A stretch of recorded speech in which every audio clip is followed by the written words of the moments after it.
সাংঘাতিক শান্তশিষ্ট এবং দয়ালু ছিল। তো এইরকম লোক সেগুলো বসে ভাই আমি তো আর পারতেছি না, আপনারা হকিটা দেখেন। তো এই হলো সাদেক। বিশ্বকাপ ফুটবল উন্মাদনার মাঝেও দেশের ক্রীড়াঙ্গনে নেমে এসেছে শোকের ছায়া। না ফেরার দেশে পাড়ি জমিয়েছেন বাংলাদেশের হকি ও ফুটবলের কিংবদন্তি খেলোয়াড়, সংগঠক ও অভিভাবক আব্দুস সাদেক। তার মৃত্যুতে অপূরণীয় ক্ষতির কথা জানিয়েছেন ক্রীড়া সংশ্লিষ্টরা। দোয়া মাহফিলে তারা বলেন, ভবিষ্যৎ প্রজন্মকে তার আদর্শ ধারণ করতে হবে। বাংলাদেশের ক্রীড়াঙ্গনের এক উজ্জ্বল নক্ষত্রের নাম আব্দুস সাদেক। হকি ও ফুটবল দুই অঙ্গনেই অসামান্য অবদান রাখা আব্দুস সাদেকের দোয়া মাহফিলে অংশ নিয়ে শোক প্রকাশ করেন দেশের ক্রীড়াঙ্গনের মানুষ।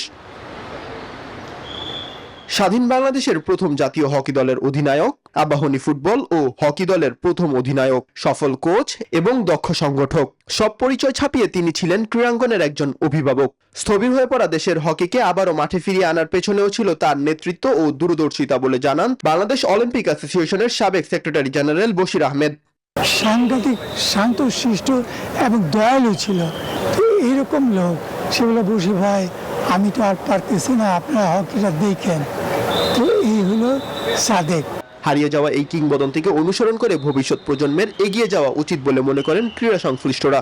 সে যে কাজগুলো করেছে, যারা নেক্সট জেনারেশন তারা যদি এটা তুলে ধরে যে হ্যাঁ দেখো এই লোকগুলো এই কাজ করেছে, তোমরা যদি এটাই করো তা মনে করি ভালো। আমরা যারা ভবিষ্যতে কাজ করব, আমরা অতীত থেকে শিখি এবং অতীতকে যেন আমরা সম্মান করি। আমরা যে অতীতকে সম্মান করি, একটা সুন্দর ভবিষ্যৎ আমার জন্য অপেক্ষা করছে।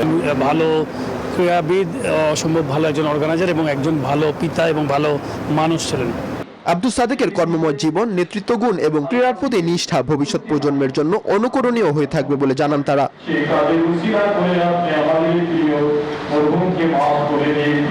মাহাদি ইমরান, নিউজ 24, ঢাকা।